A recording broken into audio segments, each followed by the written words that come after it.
So inside of Revit, when we are starting up a new project, we are going to go Models, New, Browse, Default, and Open, and okie dokie. This will get you back to the default architectural template that you're used to, okay? Which has level 1 through site, ceiling plans, which we're academics, we never use those. You'll get to use them eventually in your career. Your default elevations, no 3D views, no section cuts yet, none of that stuff, okay? So this is a default blank template, but it has the basic starting points for you that you're used to. I would absolutely, in school, I would absolutely start that exact same way. Okay. Now, one thing to look at, I'm going to go File, New, Project again. How do I get to that? I'm just going to close Revit really quick. I want to get back to the launch screen. I'm not sure the easiest way to get there without restarting, because there is something that they included in 2024 that I think is really useful to see. And that is, hopefully I can still see it on the menu. Otherwise, I just restarted for nothing, just for the annoyance of you guys watching Revit restart on my laptop. Let's see here. Yeah, sample projects. You really should take a minute and buzz through some of these sample projects. Not so much so that you can learn what Bruce and I are looking for in this class, right? This is not a class about creating a set of construction documents for your project, right? There are things that begin to lead us in that direction. But why I would suggest you looking at these projects is these were developed by the software engineers that created the software. This will help show you how they intend you to use their software. So just learning how to navigate these and looking at the potential of them will give you some ideas on where the software is headed, and again, how they intend you to use it, right? And I find that really, really helpful to be able to buzz through how they do their labeling, how they've got the project organized, all the different drawings that they've included. So this is a full drawing package. They've put everything together. Everything is organized. Everything, all the drawings are labeled. Yeah, you guys should learn to do that. It's really helpful. It goes from there to the drawing sheets, everything that's put together on the drawing sheets. These are really well done projects, okay? And I don't think they're part of the content library when you load it. I think that that's actually when you install, like one of the first times you launch 2024, those should be there. Really worth your time to like just buzz through it.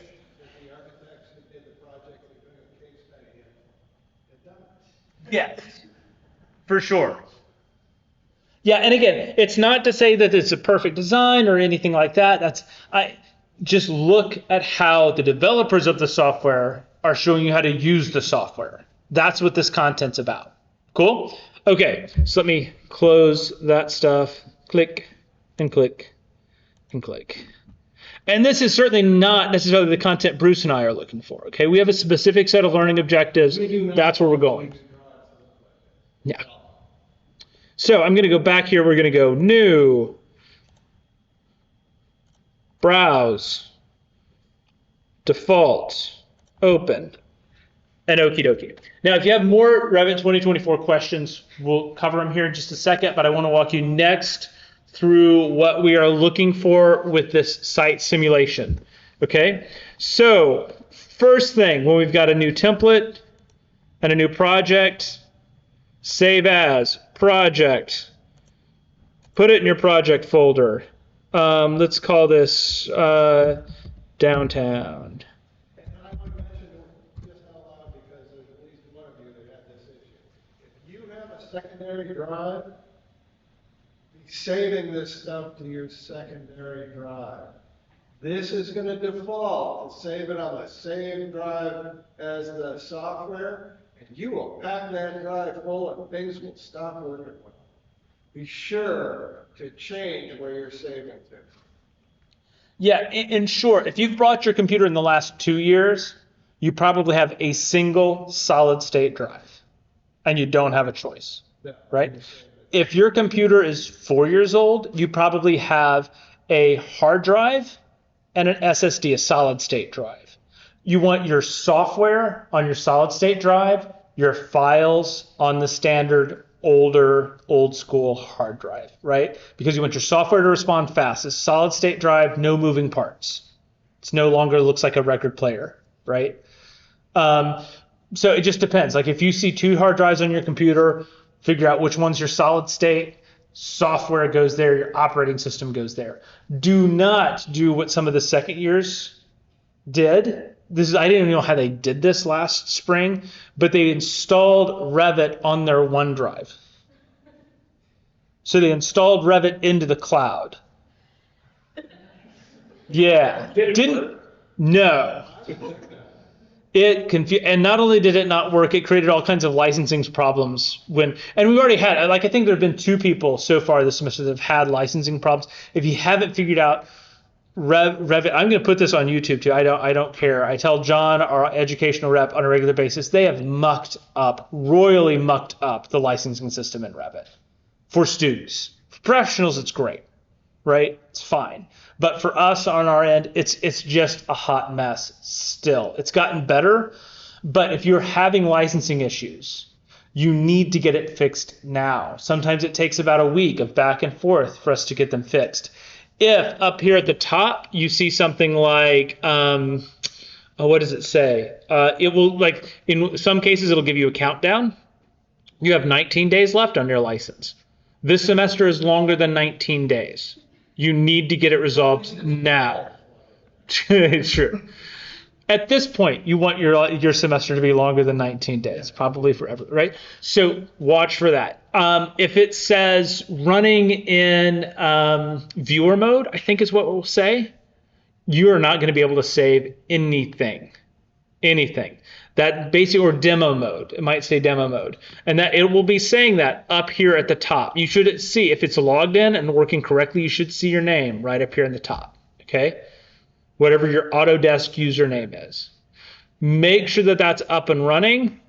If I check up here at the top as well, account details, I think is what it should pull up. It should say how many days I have left on my license. Not even sure where it went to there. Manage license, let's check that one. At some point in here, it should tell you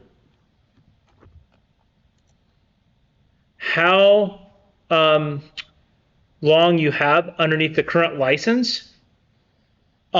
Really relevant at this time to check and make sure it's not expiring, like let's say November 28th as a random day. That would be really bad. Yeah, if it is, now is the time to spend the time to make sure it's expires either over winter break or over what hopefully isn't summer break for you, but after graduation. Okay, and again, when Revit switched to an annual, it used to be every 3 years, now it's annually. It's just a mess, you guys. And you think, oh, well, it's no big deal. I'll just renew my license. If I asked for a show of hands, I bet it would be at least 4 or 5 of you that when you've gone to renew your license, things have gone sideways. Okay, it's just not working quite right. So make sure you're on top of that stuff right away. Okay, which is part of why I would say if you're not on 24, it's probably worth updating to 24. It's super stable at this point. It's incrementally better than 23. Yeah, I would do it. Okay, and as much as anything, that will give you a license renewal for a year, and in doing so, your license then would extend past your graduation. Okay, so totally worth doing that. Next, let's talk about this massing project. So I've got my file saved. It's named Downtown. It's saved to my C drive, which is also my solid state drive. There's a series of things that I need to do to get the simulation data to run accurately. Okay, And I'm not even really putting in the site yet. We can cover that as a different tutorial here in a bit, or we can get into it if we decide it's worth investing everybody's time into. But let's just go through the core steps of getting that simulation running. So first thing that I need is I need to verify my site location, right? So, and I'm rusty. I worked through this last night. What's that? It's close, but it's underneath manage. I believe you can find it under analyze as well. It's the little globe with a dot. All right, so we're going to establish location. So you can find it under manage, or if you just want to think we're going into analyze mode, even though we haven't started yet, but we're going to analyze anyway, right? The whole point of this, and I'm sure Bruce talked about it, but the point of this is right away understanding the environmental impact of your building form, right? What are the potential forms? How do they influence energy consumption, right? So here we are going to go analyze. We are going to look at our geotag location. Revit has two systems for this. The easiest one that's going to pull up the data, in my opinion, sort of the most gracefully isn't entering a project address. Well, let's do project address. That'll give us a few things to talk about. Let's type in under this. What is the address of that park, Bruce? Do you know?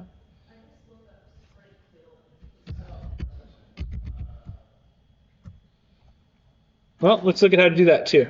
Let's go Google Maps. And then we'll do Jubilee Park. South Jefferson 200, right? So there we are, 298 South Jefferson. So I'm going to go copy address, Revit, copy, go. Cool? So the next thing that we have, we've got a pin for the project address. You guys should remember we did this in Formit. I'm going to move over here intentionally so that this is why I pick up my recording as much to the friends of the Formit team. Talk to them over the side about some of this stuff. They still don't like hearing it. Formit, this is all there. And that's why I'm not teaching this in Formit. But this is your site location. These are our stations. Okay? Through a process of elimination last spring, we found out that this is not talking to these 100% of the time. Okay? Essentially, what has to happen when we run a simulation, right? Autodesk servers have to find and talk to these servers at your weather station to retrieve their data. So in other words, what's happening is just like Bluetooth, those things have to shake hands. Cool? That's what's happening. It's not happening very well. Sometimes it's happening like only 2 or 3 times out of 10. When that happens in Formit, you don't get any notification, no warning, no nothing. It just doesn't. It's just broken, and you don't know why. In Revit, if it doesn't work, we at least get a notification. Failure, finding weather data information.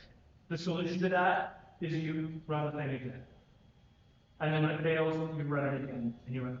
And eventually it catches it, and it works fine. We have some evidence that the more remote you get, in other words, they're more likely, those servers are industrial, which shouldn't shock you, right? Running through this last night, it was working 100% of the time. It probably will continue to run 100% of the time. Right now, it has selected this weather station data.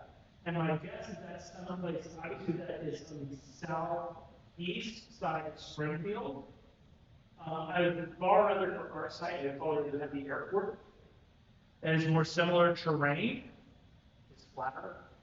And probably has a little better data for us, relevant. Southeast side's a little bit different. Terrain and coverage and et cetera than the airport. So I'm just going to click that one. Yeah, I think it is. Yeah, I mean, it really is a different set of micro data. Okay?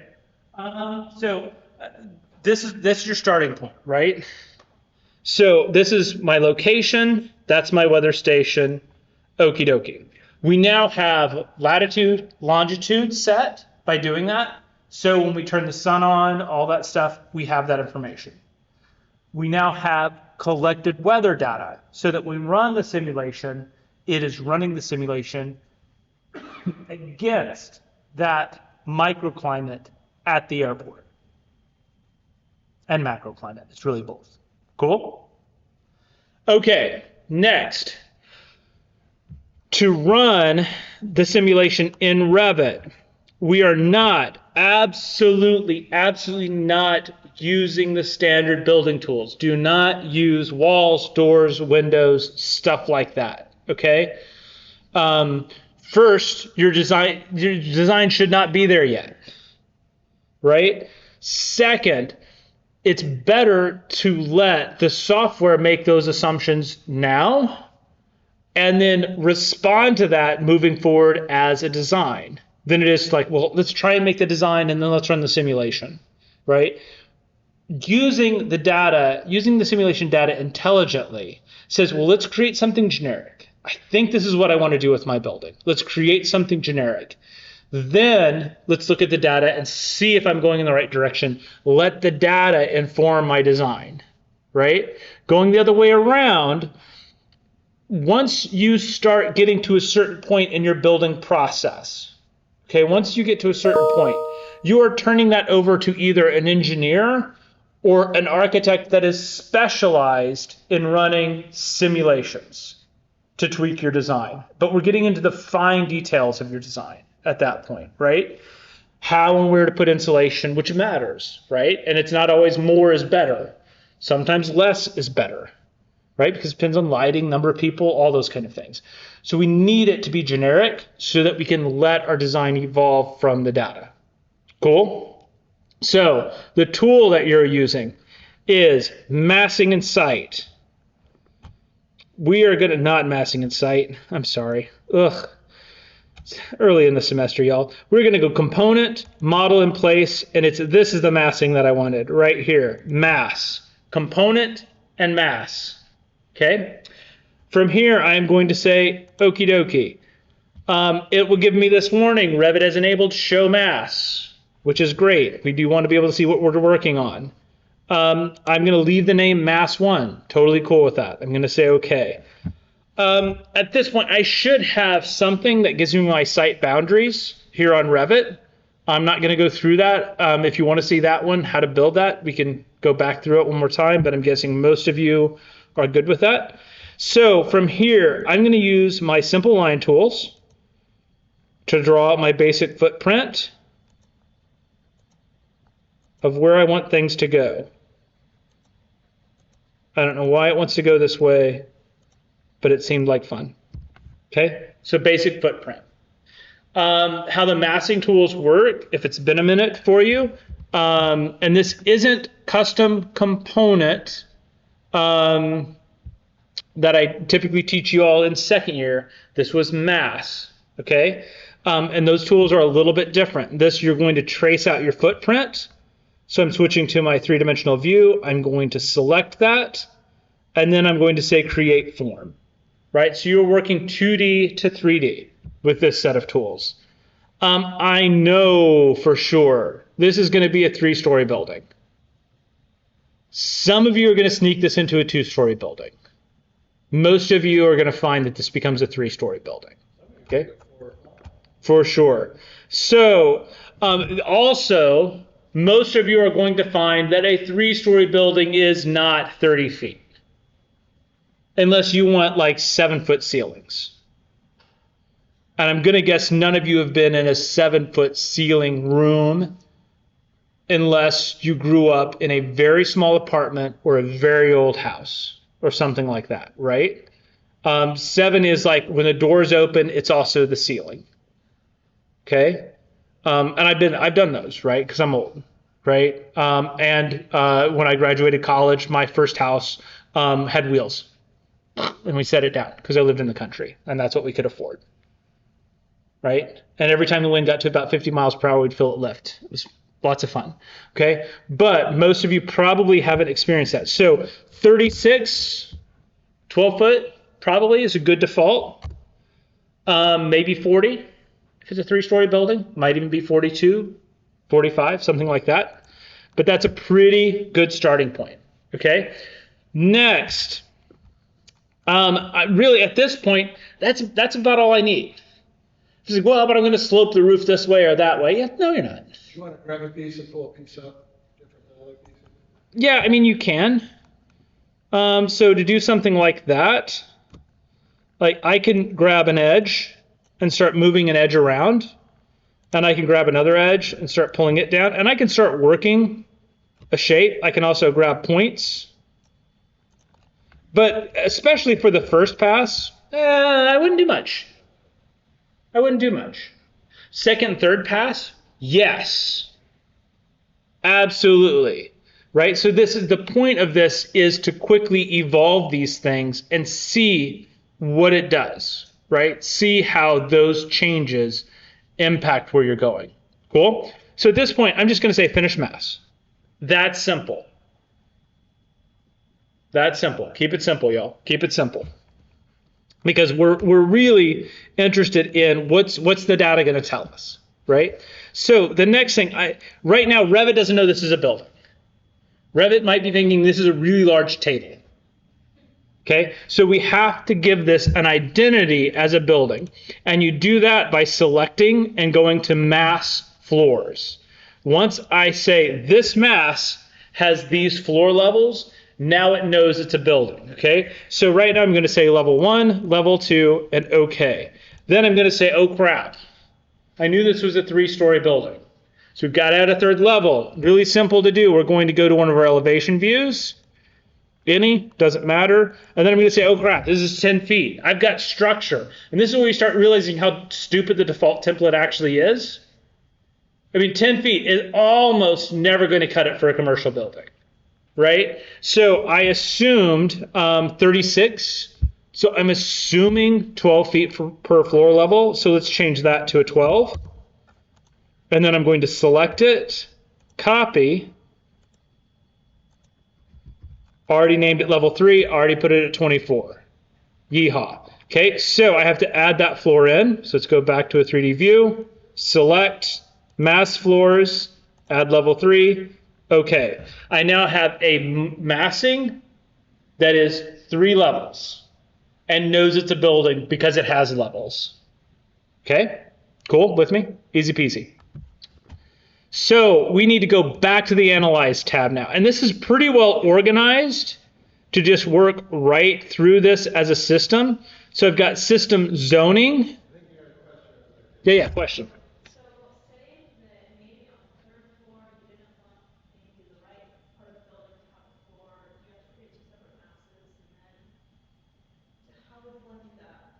Yeah, probably, but it's pointing out. Yeah, keep it simple. I mean, ultimately, This is really raw. Yeah. This is really raw. Yeah. So it's almost where I'm sure it would make a difference because it's going to affect occupancy load, which you're going to see is one of the biggest energy factors. It's not going to affect volume. It's going to affect lighting and materiality. But Insight is really, it's about energy usage. So some of the other things not going to affect your perimeter very much. Yeah, I would just, I hate to say not to worry about it, but it's like, that would be midterm. Like as we're going back and revisiting, trying to resolve that, not now. Because we have to do 3 of these, we need 3 separate files, or is it possible to do it all in one file? I would absolutely do so. That question is 3 different files for 3 things in a single file. I would absolutely do this as 3 different files. Simply because you do not want to crisscross your data, right? It's going to try, if you have 3 massings in one file, it's going to try and treat them as 3 buildings merged together somehow again. Right? Which could be an exercise you try. In this. You might do 2 standing buildings on this piece of land, but you don't want to do it as 3 different buildings for 3 different things. Several of you will find your design needing you to 2 buildings on the site. right? We had probably 2 or 3 of those projects last year, right? So you might need to get there. But for now, we want to see 3 distinctly different approaches to But it. it can also be one of the 3 distinctly different approaches. Absolutely. It is 2 buildings. You But can try that. 2 buildings in 1 file to represent 1 design idea. Cool? Did that eventually make sense? Alrighty. So this little panel right here is really your home. System zones for analytical spaces. Your answer might be someplace in this one, Lizzie. I don't know. But I haven't tinkered with it hardly at all. It's really not, for now, it's really not part of this project. Create the energy model. That's actually what we're doing towards the end. If I go to this next one, system analysis, and then generating the analytical model. And then the last one is optimize. Okay, optimize will actually be doing more of that in the Insight panels than inside of Revit. And that's simply for the sake of this class and how you're building documents. Okay, but everything really is, these 3 are really your good friends.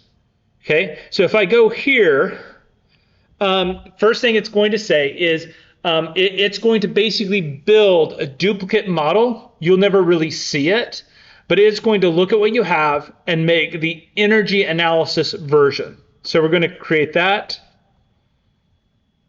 And it is going to look at annual, let's see here, our analysis workflow, HVAC system loads and sizing. We want annual building energy simulations.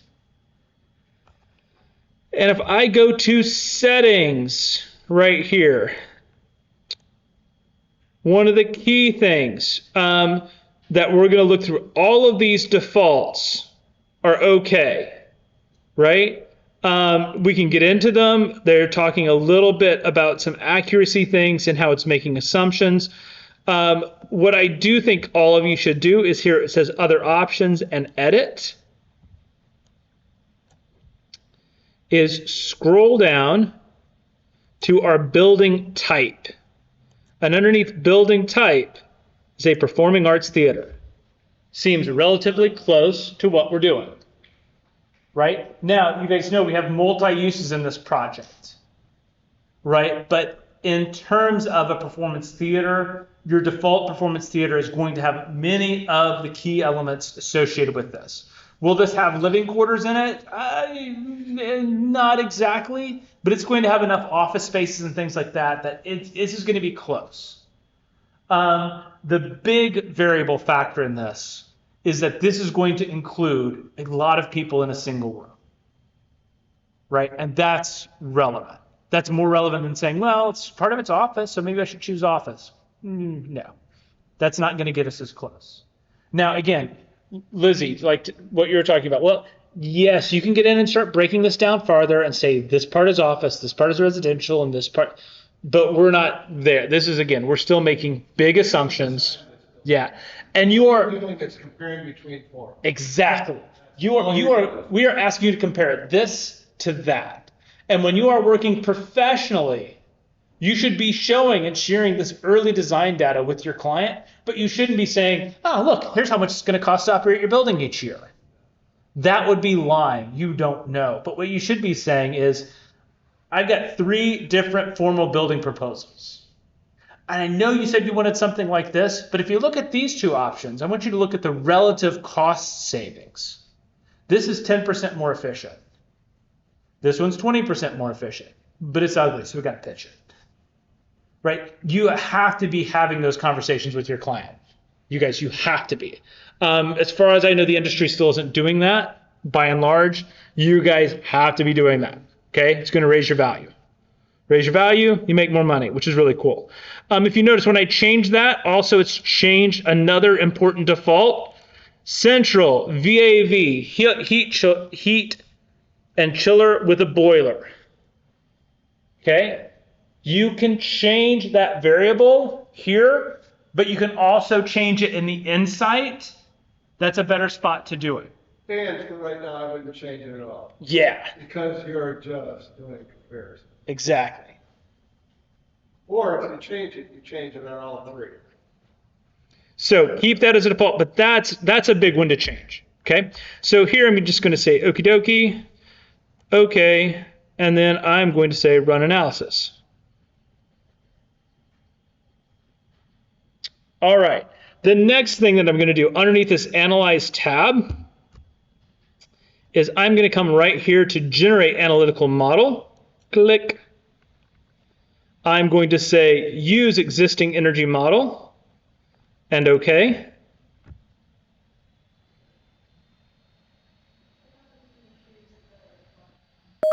If you have made changes, so that was saying Use Existing or Update. I have not made any formal changes, so I'm perfectly fine. Use the existing one that I've already generated. Cool. So at this point, did it already do it? I don't know if it already. Oh, that's when I clicked the thing inside of Revit. It should. Yeah, already done. Bling. Your model has been received. You will receive an email when the analysis is complete. So everything's working, so that's good. If something goes wrong, often you will see a note right there that says the site, what was it? The weather station not affected. Okay, that error was super common last spring. Let me go back into, just search my email here really quick. Autodesk, because I was running these late last night, not late last night. Eventually, you should get something like this. And I wasn't using, you notice the address here is not right. I just typed in Springfield. I just said, yeah, let's just do a button Springfield. I don't know. Didn't care about the exact address. I looked at it. So it's going to give you this, and it's going to give you a little button there that says View Insight. If you click on that, oh, silly Autodesk.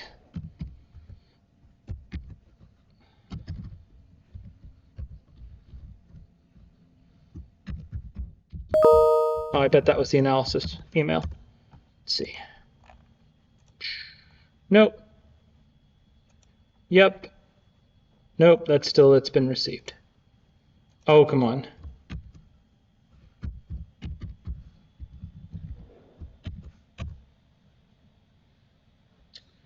So it's going to give you a couple of things. That's the shape that I made running the tests, right? And then this should all be very familiar. This is all stuff that you guys have seen. You've got the default, your benchmark comparisons, what ASHRAE says you need.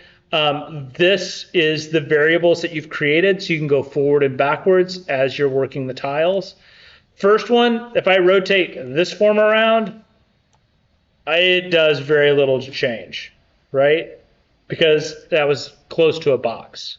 Oh, by the way, something really interesting. One of the cities that I toured last week was Zagreb in Croatia. A lot of buildings with this kind of form.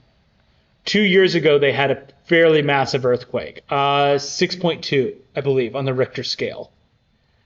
Everywhere, and this is, I'm sure you've talked about this in structures or systems or something. Everywhere, when mostly masonry, right? Because this is a city that dates back to the 1600s, right? Everywhere where there is this internal edge, huge chunks of building missing, right? If you are practicing in a seismic zone, I mean, most seismic zones won't even let you do an interior angle, right? Because as the building shakes, it just pounds the crap out of itself, right? And so you could walk around and just like everywhere. And it was interesting. It was not really like, how many of you remember seeing that? Massive earthquake, Croatia, only one death, which is why it didn't make our local news. But city, we're talking billions of dollars worth of damage. They're still, this is right in the middle of the pandemic, right? And so they had somehow it's a testament to how well the city was built that there was only one life lost, and that was a chunk of concrete fell on somebody's head from this situation. but it like didn't hardly make the news here at all. But they are still struggling to rebuild. But all of the damage, almost all the damage, was that situation. So it's just one of those things to really look. And there are seismic locations in Missouri, right? If you're practicing around here, you might find yourself one. Yeah, New Madrid, right? Yeah, New Madrid. So, and we can do interior angles here. City's not going to get mad at you. The chance of us having something beyond like a 2 is fairly low. But you get out into the West Coast in particular, you won't see this on newer buildings at all without some type of massive working for expansion joints there. Sorry, I digress. Okay, so we're getting down here into tiles. This is where you start seeing incremental changes. How much glazing you have, where the glazing is at, what the glazing is made out of, all the way across the board. Getting further down, shading. Obviously, shading on the east shouldn't make any difference at all. Shading on the south should. Western, eastern, where's my southern? Southern windows. Glass north. Glass south. Is that my shading devices? Window shades south. Yeah, there you're starting to see a curve and an even bigger curve on the type of glass that you're using, right? And again, none of these are going to make a change unto themselves that are going to save your building and save massive amounts of dollars. All of these are about lots of bumps in a positive direction, right? All of you are largely looking at, okay, I'm going to make some basic changes that I know are correct. And then what is my score here? US dollars per square foot per year. And then we're asking you to look at these 3 different examples and understand, why is this one more efficient than that one? Okay, and it's not that frankly, it should never be, well, this one's more efficient, so that's my shape, and I'm going to put my flag in the ground right there, and I'm not going to budge off of that shape. Yeah, no. Everything that we do in the design world is compromise, right? It just is. Sometimes our best views are to the west, and we're going to throw in a lot of glass on the west side, even though that we know that having a lot of glass on the west side is going to suck energy. And by the way, if you're going to do west and you think you're going to do that, now keep in mind, simple right now. But you could in fact invest some time building forms around this. For sure. Yeah. And if there's a form to the west, and you think you're going to have west facing glass, I'd put it in. Because your numbers are going to change in these models. Yep, absolutely. And all of these too, like if you look eastern, I mean, it starts with percentage of glazing, right? Less glazing, more efficient, more glazing, less efficient. And it is kind of a yada, right? But it's part of that sort of understanding up front how we're making compromises. And again, it's like some of this stuff we as designers should be intuiting our way through, especially after you've had a couple of projects built and you've analyzed them post-construction. None of your clients are going to know this. So it's so important that you learn how to create this data and present this data, okay? You're elevating the expectations of what architects do. You're increasing our value, okay? So it's just, it's not just, we're not just sending you through hoops to jump through so we can train you well, okay? This is relevant to the bigger picture of architecture. Locally, roof insulation matters. And this is interesting. Usually, this is a more consistent curve, but numbers of bodies matter. I have a friend that practices that did theaters in New York for a while, and they discovered not insulating their buildings was more efficient than insulating their buildings in New York on Broadway, right? Because it's more relevant for them for the heat to escape because of how they use their theaters year round. It was actually more efficient for them to not insulate and help the heat escape and use that to keep the building cool than it was to hold all the hot or cold in, right? So that's why it's interesting. I'm guessing it's something similar to that because we have a large number of bodies in a single space. as one of the primary elements of energy creation that our building needs to combat. That's why this is a little bit more flat than if, say, this was a school or an office building or something where people are more evenly distributed throughout. Okay. Infiltration, plug load, lighting efficiency. One of the other things, HVAC packages. Again, this is just looking at what the different units do. And again, the triangle is the base default. That's if you tell Revit nothing. When it says BIM, that says Revit does this. That is when Revit makes the assumption for you.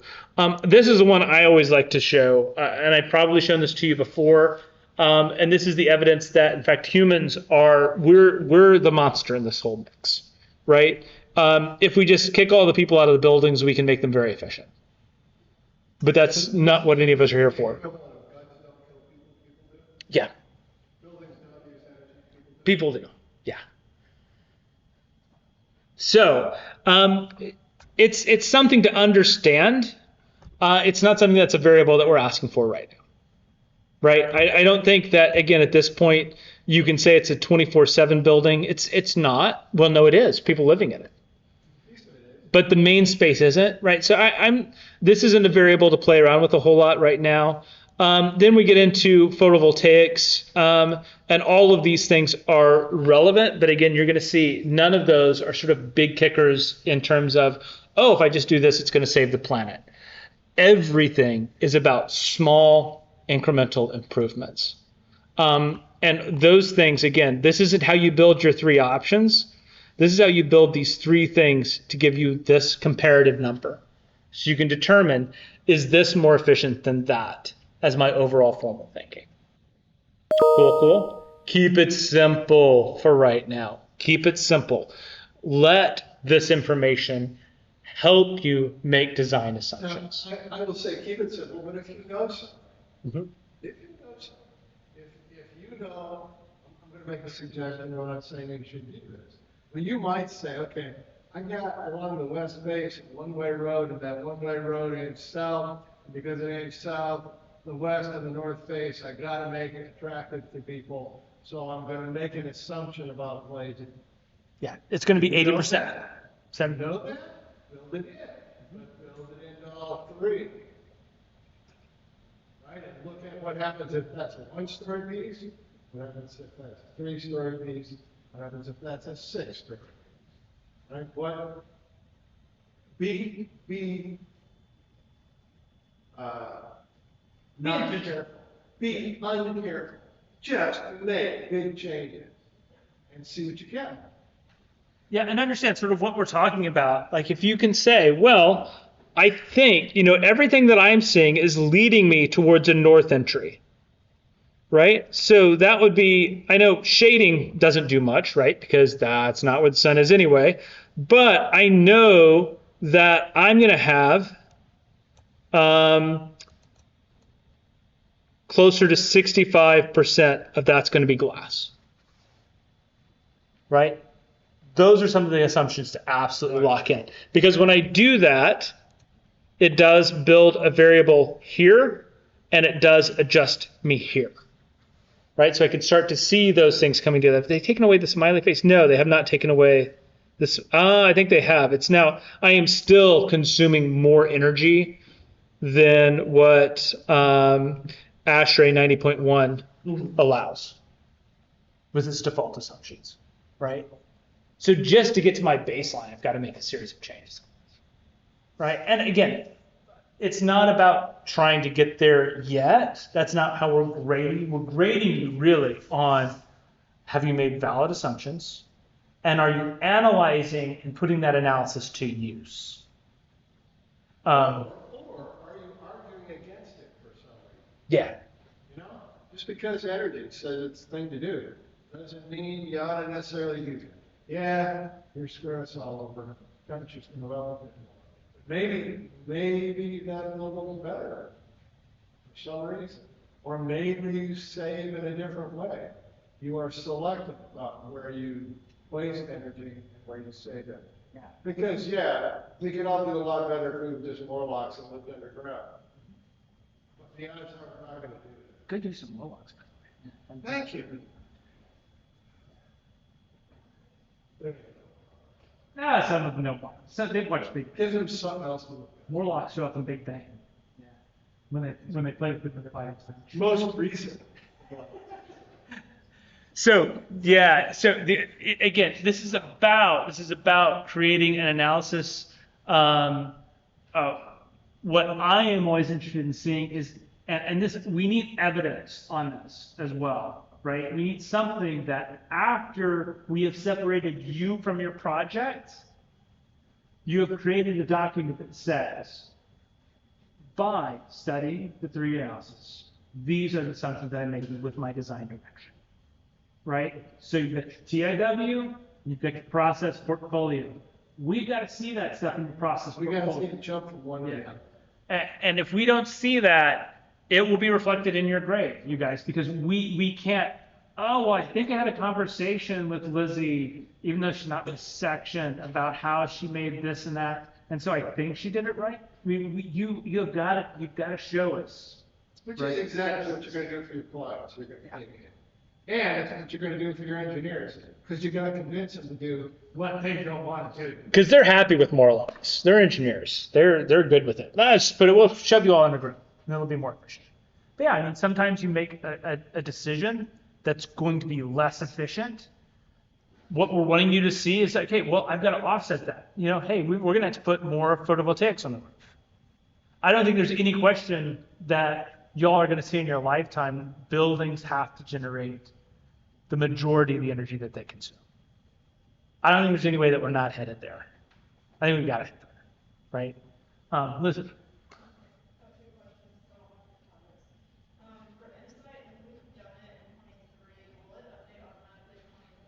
Yes, because Insight's not Revit, right? So Insight is updating on its own. It is simply pushing the Revit 24 data into whatever the latest Insight module is that lives in the cloud.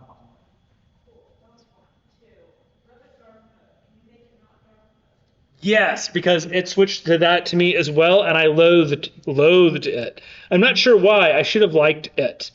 Modify, no. Manage, no. View, maybe. User interface, canvas theme. There it is, canvas theme. Yeah, because I like my computer in dark mode. Hated it. Hated Revit when it switched that white to a black. Yeah, it's probably just because I went to school, although in AutoCAD, I was ruined on AutoCAD. Black screen, colored lines.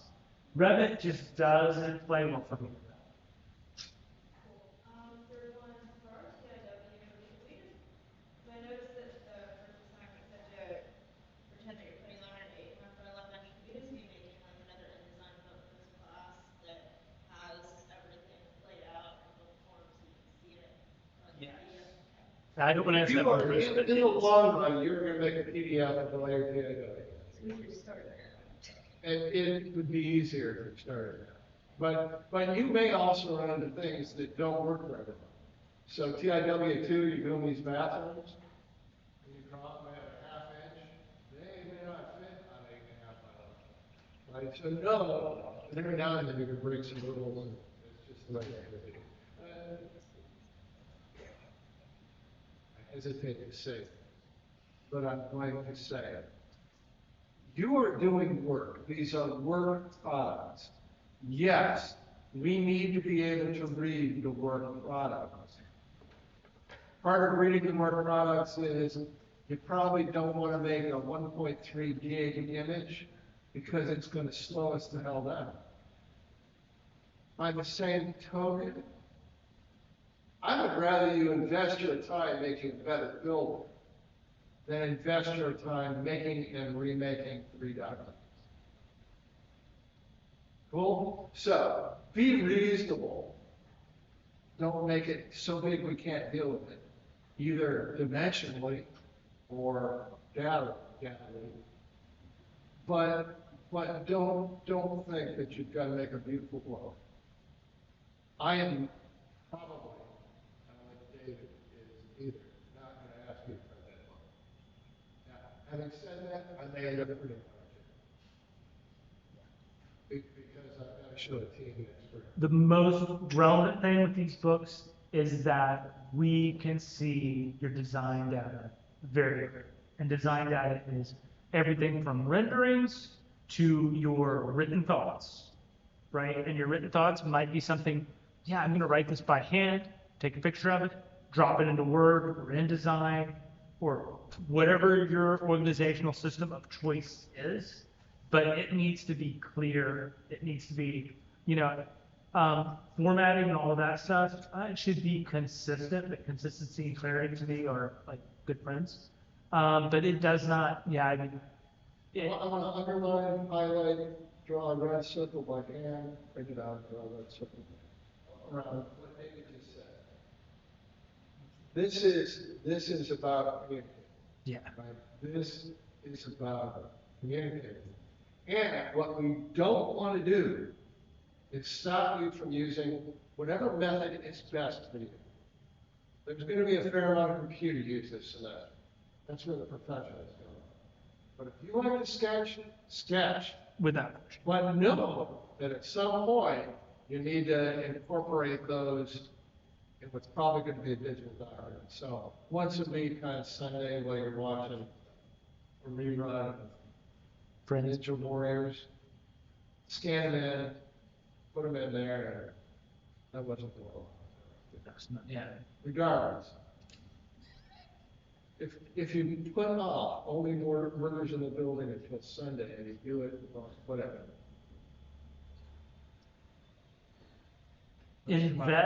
Invest time in the layout and the brilliance of your book for thesis. Those books, That's what we're those upstairs with books. yeah, those books have got to look smashing. Those books, the layout, the font, imagery, all of that stuff, that has to that has a bow on it, and that is a beautiful book. These, we want them to be beautiful books as well, and we could absolutely put that on your shoulders to have to do that, but you already have a class that's doing that. We are interested in the data and seeing it's the project, here's your design thinking. You're going to invest much more energy in this class in terms of the building design. You're going to that smashed and these wall presentations. I have not said this to this group, but when you enter the profession, someday you will get sued. It's happening. Mm-hmm. You'll get sued. It's coming. Someday you will get sued.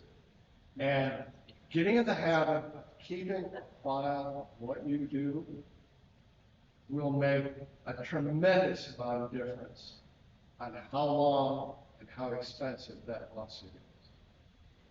Okay? So this is getting in the habit of recording what you do. This is the equivalent of what used to be a binder and stuffed into it, right? This is the digital version of stuff stuffed into a binder. Get in the habit of doing it. Where did I get that data? Came out of what book? What was I thinking about? Was this? What was I? Because if you have to make it a full plot, A, you had to make it up. B, not even your attorney will be.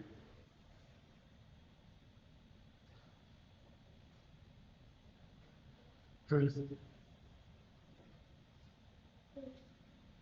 Cool. So that's a lineup. You're going to get sued. Yeah. You ready to get Welcome to the profession. I'm looking at half a portion of mine, or one of my reasons is below grade, so when I'm running this recognize that it's below grade, and we'll take that into account for inside, I should say.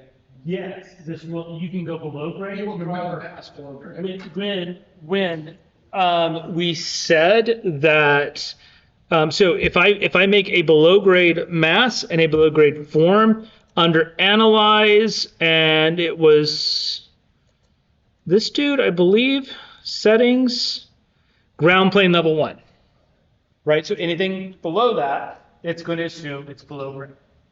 yes, so that's absolutely. Really, give us an option of upgrade, just for fun. And Because it'd be good to see that. Because the reality, and it might be like, these are the same. And I think our experience would say, software's screwing up. oh yeah, that's what's up for sure. Yeah, because we know it's more efficient to go. Or it made some assumption that we didn't expect. Yeah. Right? It all of a sudden pushed all of those people below grade. So now there's no heat loss out of those walls at all. right? Oh, God, your air conditioning will explode. Mhm. I mean, not big will blow up. Mine It's a lot of air. Of course it could. Your pump never shut down. Now, again, I would say, I've said this to a handful of people. Yeah, I agree with the kind of big dumb shade thing, but if you're gonna make a piece of the building taller than another piece of the building, figure out a way to do that big and dumb, right? And explore it. Don't avoid it. Don't just make a shoebox out of saying this way, this way, this way, right? Yes, but first pass, start a little bit simple. Yeah, be really. First pass, get it figured out. Get everything working. You've created a base analysis, and now you can start working examples 2 and 3. Increase that complexity. Yeah, got something in the back of my head that I've always wanted to explore. I want this versus that kind of building. I did an estimate today for one, who's not here right now, who made the assumption that that street along the east is remaining except the curve on the edges. So everything he was gonna do was just, all 3 of them were to the west of it. And I said, no, don't hamstring yourself. Yeah, sure, that's fine, one of them. But then move the parking down here and another one and move it, Again, all of that makes a difference. If you say that all this thick, and they're all that thick, and you've lost some opportunities. And in the long run, you have to go to theater, go this way, playing the seat and the stage is out here, this won't fit. You don't have exploration. What happens if the theater's getting watched? Bruce, how many square feet do you think these buildings are? That's a calendar dumb number. number is 33,000. 33,000. That's a dumb number with no to be determined. But it does include, circulation, because there's 45% allowance. Times, let's just up that to 40. Yeah, probably. Oh dear. So that's a little bit. 1.52 times 40. Okay, operating costs per year, right? So one of the things that's relevant in this discussion for sure is we're playing really big numbers, right? So when you see something that is a 5% annual cost, 5% side, it's 5% versus this annual. We know it's probably not in the future that this is going to change. That number's going to go up incrementally every year as well, right? So when you're seeing, and it's 2%, 5%, 1%, we're playing with big numbers that over the lifespan of this building, average building lifespan, right? It's gone up. It used to be only 25. That right there is a budget killer. Yeah, times That's bankruptcy. 40? Yeah. Times 40, so 40-year lifespan. 2.4 mil. Just to turn the lights on. DPR. Just turn the lights on and start spending $60,000 a year.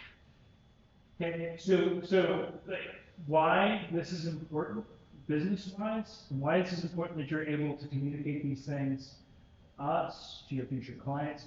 We're playing big numbers, you guys. We are accountable.